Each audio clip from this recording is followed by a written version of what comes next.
Nintendo was at their peak after the success of the NES and then continued success of the Super Nintendo. They had also dominated the handheld market with their series of Game Boy systems. The next home console needed to not only be impressive with its power, graphics, and games, but they needed to compete with the Sony PlayStation, which was released 2 years before the N64. Other systems were released at this time, such as the Sega Saturn, Sega 32X, Neo Geo CD, and the Atari Jaguar, but the PS1 was the only real competition the N64 would need to face. Originally, the Nintendo 64 went by the name Project Reality. Nintendo teamed up with Silicon Graphics to create what would eventually become the Nintendo 64.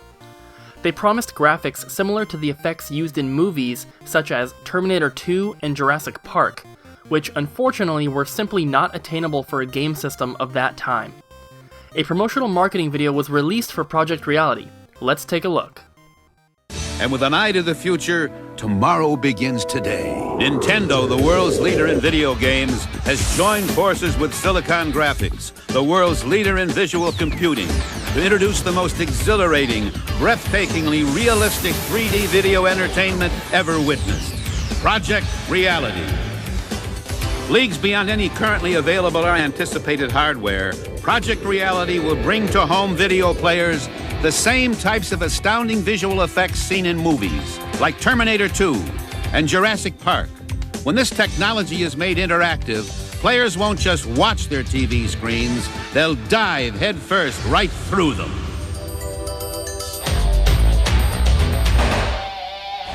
A world that is like a dream come true, that sort of takes your imagination, go way off. Super duper sound, yeah, a lot of action, cool graphics. Wow!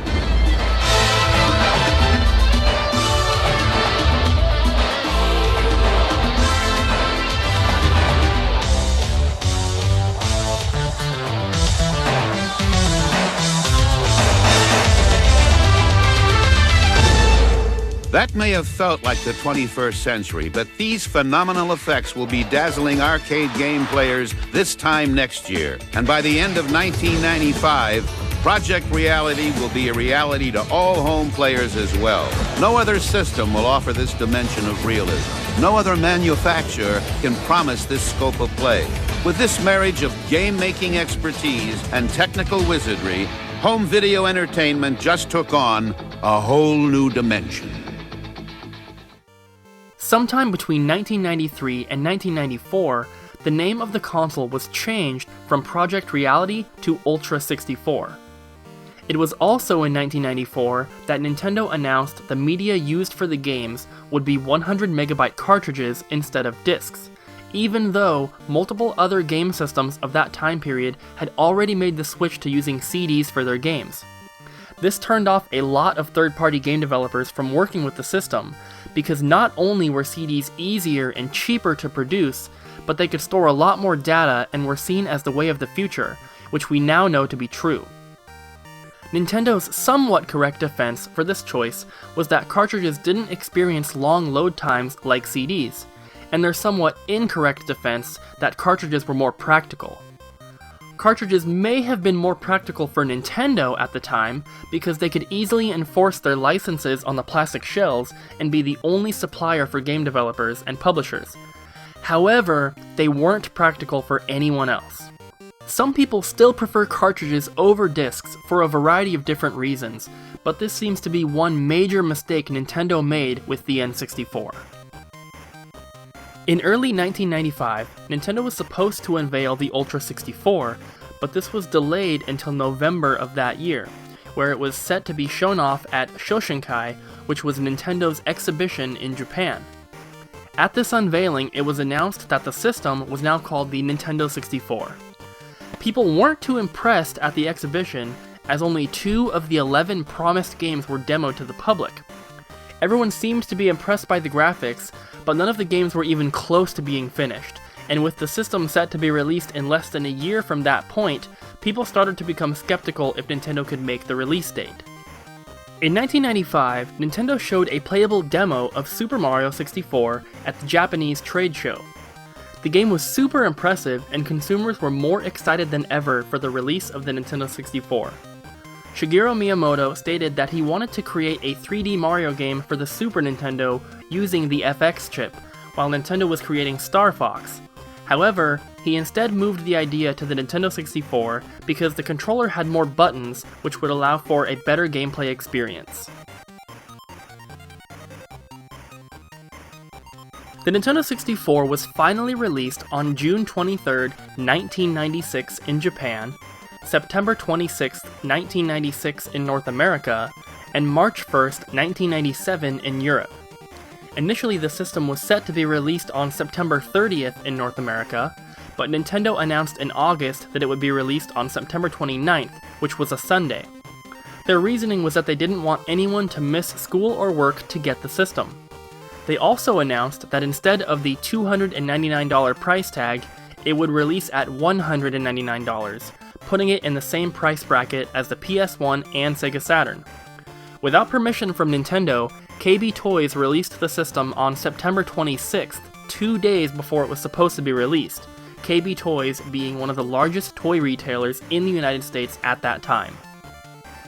The system launched with only 3 titles, which is incredibly small for a launch lineup. Super Mario 64 and Pilotwings 64 were the only games released worldwide, but a third game called Saikyu Habu Shogi, which was a virtual board game, was released only in Japan. Super Mario 64 was obviously the game of choice, and went on to sell about 11.89 million copies worldwide, positioning itself as the #1 best-selling Nintendo 64 game, with a lead of just over 2 million sold units over Mario Kart 64, which was released in December of 1996. Time magazine named the Nintendo 64 the Machine of the Year in 1996, and Nintendo apparently sold about 500,000 units in just the first 4 months after its release in the United States alone. 3.6 million units were sold in the United States after its first full year being released. Certain celebrities were reported to have called up Nintendo to try and get special treatment to get a system, as the demand was incredibly high and people were fighting over them in stores. The Nintendo 64 never outsold the PlayStation or even the Sega Saturn in Japan, but in North America it did outsell the Saturn. The decision to use cartridges instead of CDs resulted in the cost of new N64 games being higher than new games for competing systems. This, coupled with the fact that only 296 unique games were ever released in North America for the system, positioned the N64 in second place behind the PS1 in terms of system and game sales. While the Nintendo 64 was a success for Nintendo, there were a few major flaws that, if fixed, could have catapulted the N64 into first place. The Nintendo 64 was one of the first consoles to be released with an analog stick. Before this, gamers were used to using D-pads, or in some instances a joystick, similar to the Atari 2600s. The analog stick gave players control of a character in a fully 3D environment, which was unseen up until this point. Super Mario 64 was the perfect use of this analog stick, and the game's near-perfect control helped to solidify the absolute need for analog sticks on future controllers. Soon after this, Sony released the DualShock controller utilizing 2 analog sticks, and Sega released Nights into Dreams in Japan that was bundled with a 3D control pad, which incorporated an analog stick similar to the N64's. Sega's 3D control pad would later evolve into what became the Dreamcast controller, and Sony's DualShock controller design was of course carried on through each of their systems and even into the PS4, which shares a very similar setup to the original. All of these controllers owe their initial joystick design and concept to the Nintendo 64 controller. Even with the influential design and concept, the Nintendo 64 controller is hated by many gamers, mainly because of the awkward placement of the stick and D-pad, having 3 handles instead of 2 like most other controllers, and the unfortunate design of the control stick, which after prolonged use wears down and becomes loose. At this point, either the joystick or the controller must be replaced, as the actual plastic at the base of the stick shaves off and cannot be repaired. The original release of the system came in a standard black or gray color, with different color options available for the controllers. These original controller colors were available in gray, red, green, blue, black, yellow, and atomic purple. Nintendo would later release a line of colored systems known as the Fantastic series. These systems released in North America on March 6, 2000, and were available in Smoke Black, Fire Orange, Watermelon Red, Grape Purple, Ice Blue, and Jungle Green. Some of these systems were released in other parts of the world as well, some with different names. Matching controllers for these translucent systems were also released both as pack-ins with their matching systems and as standalone controllers. A few special edition or store exclusives were also released, including a gold system with matching controller at Toys R Us, an extreme green controller, which was a translucent neon green yellowish color, and some Japanese exclusive color schemes such as the Daiei Hawks, which is a clear orange on top and black on the bottom. There were many other limited colors, variants, special store releases, and bundles that were released, but there are too many to talk about each individually in this video. With the few faults of the system, the Nintendo 64 is still regarded as an innovative and important system. With its target audience now reaching their 20s and having disposable income, collecting for the system is rising in popularity and has been since about 2012.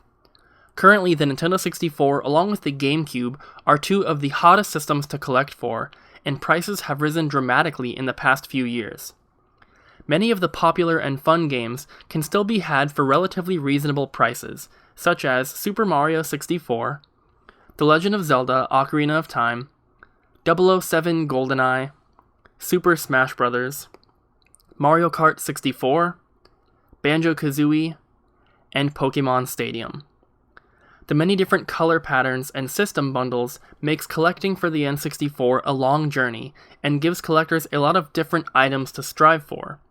These different controller and system colors and bundles makes up for the small library of games.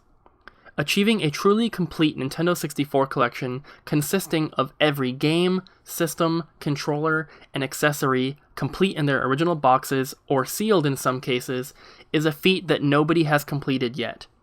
Many people have a full set of games or a full set of controllers, but nobody has collected every piece of Nintendo 64 history. There is always something new that's Nintendo 64 related to find, collect, play, or learn about. I hope you enjoyed this look at the history of one of the greatest systems of all time, the Nintendo 64. Thank you so much for watching, commenting, liking, and subscribing.